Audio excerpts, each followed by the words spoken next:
Hello guys, welcome to my vlog. Ako nga pala ay nandito sa BIR sa Cainta. Ito yung Cainta branch ng BIR. Ayan guys, nagtanong ako kay ate kung saan ang entrance ng BIR kasi guys, di ko alam. So ito na po ako. Naglalakad na ako mula doon. So naglalakad na ako mula doon. Guys, tapos papasok daw yata ako dito. Dito po ba ang BIR? Papasok ako. So, yan. Saan po? Second floor. Second floor daw. So, nandito na ako guys sa loob ng building. Lalakarin ko na lang. Merong hagdan. Merong hagdan. Ayan. So, maghagdan ako. Instead na mag-escalator. O, para exercise. Ayan.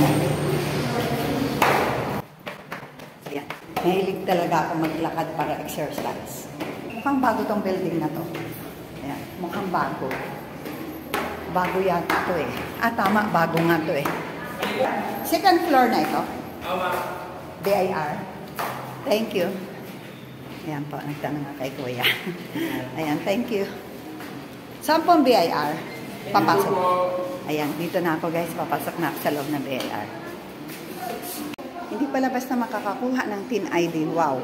Kasi online na daw. Alin po online? Saan? Dito po. Magtanong sa... Hindi. Asan dito mababasa ko online? May mababasa pala dito. Online. Ito yun. So, mamaya, pipicturean ko na lang, ano. So, ito yung mababasa online. Tapos, tatanungin nila, guys, kung saan mo gagamitin. Wow, napakahigpit, ano. Sabi ko, individual. Nung pinipilit na ako na kung saan ko gagamitin, sabi ng guard. Sabi ko, tinanong ako kung sa work. Sabi ko, sa pag-pay out, sa kay Meta, may requirements daw yan. Kaya pinapapasok naman ako dito, guys. So, ito, papapasukin ako ni Kuya Guard para dito ako dyan. So, magtatanong ako. Bawal po sa video sa loob. Okay po. Okay lang po. Okay, guys. At ito na nga ang registration form na pinicturan ko kanina na na-save ko na sa aking gallery of photos. At ito may makikita nga kayong QR code na ito sa ibaba na ito. Press nyo lang ang QR code at lalabas itong si Google Lens. Ganyan nga ang pag-register online. Itinuturo ko sa inyo step by step. At ito na nga, mako-connect na kayo sa BIR. Ayan, makakapag-online na kayo dyan. At i-click lang natin dito ang new registration. At ito, pipiliin natin dito ang as individual. Ayan, yung may bilog na pulang yan. Ayan.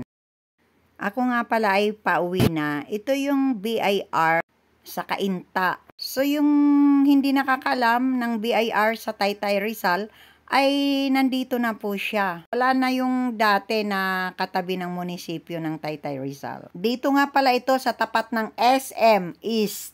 Dating Evergotesco. That's all for now. Thank you for watching.